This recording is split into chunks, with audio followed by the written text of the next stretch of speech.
When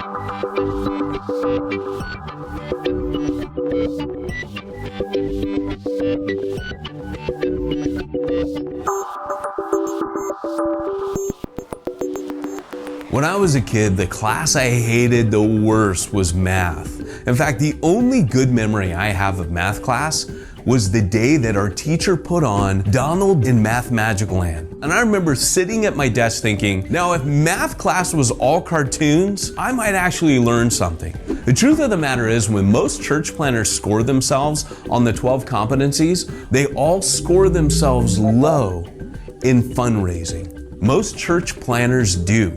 Seasoned, veteran, or newbies. And there's a bunch of different reasons for that. But today we want to help you unpack how to fundraise wisely, biblically, and effectively.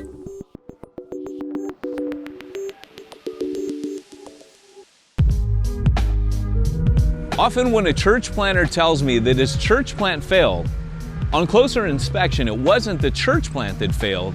It was actually the planter who failed. But what I mean is, often a church planner will point back to finances and say that the church just never paid my wage. It never actually could support me. Well, since when was that a criteria for a successful church plant?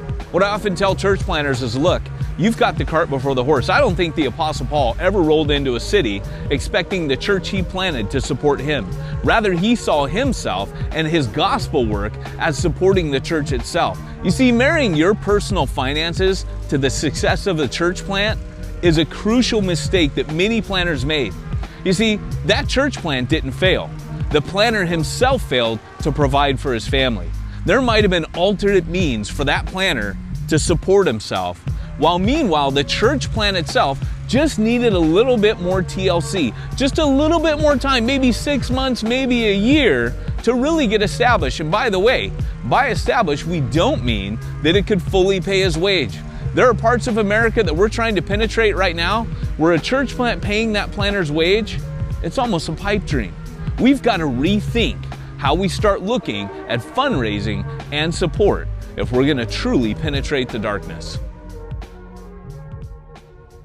One of the most helpful pieces of information that I ever got from fundraising was from a friend of mine named Vince Antonucci. He's in your Multiply training, but he was a church planner on the Strip in Vegas. And because fundraising was so essential to what they were doing, he got really good at it. And one day he was working with a bunch of students, and one of the girls who was trying to fundraise for a mission trip put all of his techniques into practice. And one of those was that you start off by calling the people that you want to send your newsletter out to. And at the end of the call, you tell them that, hey, I'd like to send you a newsletter, do you mind? And hardly anybody says no. And so what happened was she sent a newsletter to her sister and brother-in-law. And they normally were very faithful about supporting mission. And she was a little bit hurt because a few weeks had gone by and they had not responded. So when she went back to Vince, she said, Vince, I'm just a little concerned because they still haven't responded and I know they're really faithful, so I'm a little bit disappointed. And he said, I bet you anything something's happened. Sure enough, he challenged her to call them up. And on the phone call, they said, you know what? We're so glad you called. We got your letter, but it got fruit bowl. And she didn't know what that meant, but probably like most of us, all of us probably have a designated area when we come through the door that we drop our keys, our phone, or whatever it is, our mail. And that's exactly what had happened to her. She had sent the newsletter. They had come through the door. They had picked it out in the mail. They saw it was from her, opened it up, and they said, we stick everything important in the fruit bowl. And at the end of the month, we go through everything that's going to take us a little bit of time to process, like our bills, and we do it all at once. What Vince's story tells us, it's important not just to hit it as a one shot with people, but to follow up. In fact, at the end of his newsletter, what he normally said was, hey, do you mind if I call you in about a week or two and ask you what you thought and what God might be putting on your heart? Follow up is extremely important when you're fundraising. Church planner, do you know why you have a hard time asking for money? Because you feel like a thief. You feel like you're robbing people. But the reality is, it's not their money. It's not your money. It's all God's money anyways. And what you're doing when you're asking people to help you raise funds to plant a church is you're giving them an opportunity to channel God's money where He wants it, particularly into the needy community that you're going to go into. And to be honest, the best way to go into any community, the best mindset to have is to be that of a servant. And the best way to serve any community is to go in and amongst the people, maybe even to get a job like Paul did in that neighborhood and become a servant, like Christ, who left heaven, left the riches of His Father's house, and came down, humbled Himself, and took the very form of a servant to reach us. We need to talk about the elephant in the room of church planting, and that's bivocationalism. You see, most of you coming up to plant a church are going to have to weigh whether or not you will become a bivocational church planter. The reason why is that only 10% of the churches in America have over 200 people. Most church planting experts recommend that you still work either part-time or full-time until the church reaches over 200 people. So here's the reality. If you do the math, that means 90% of you are probably not going to have churches over 200 people.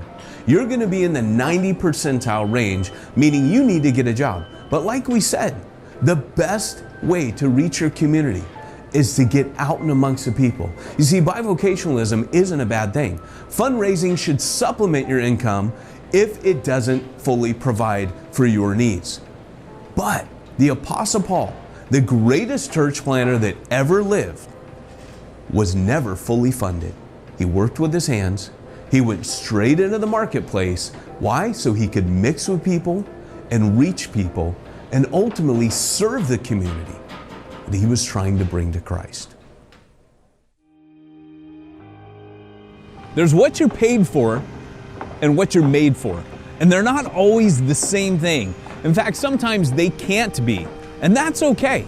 Because if you look at the Apostle Paul, as he's moving across the mission field, he often, when he's reaching people on the front lines, he's not being paid for what he does. He's working with his hands.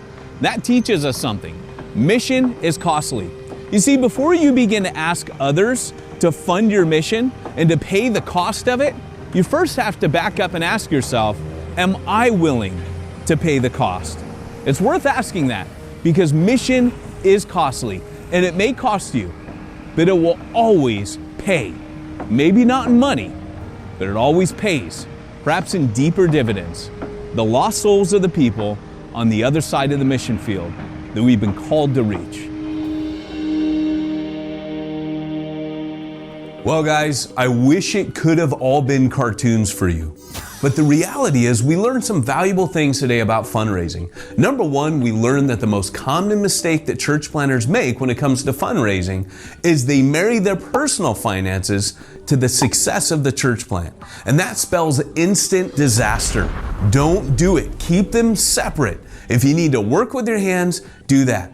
Secondly, we taught you Vince Antonucci's technique for raising funds. And trust me, there are a bunch more things that you can do. There are plenty of books out there that you can read from seasoned veterans from fundraising. Then we talked about whose money it was anyways. You're not stealing rich Christians' money to give to the poor like Robin Hood. What you're actually doing is redistributing God's money to where He wants it. And lastly, we talked about the fact that you may need to be bivocational. In fact, most likely, fundraising is going to be a supplemental income for your support. Well, thanks for joining us today on Fundraising. It's been good going over this competency with you, and hopefully, this is a competency that you will grow in.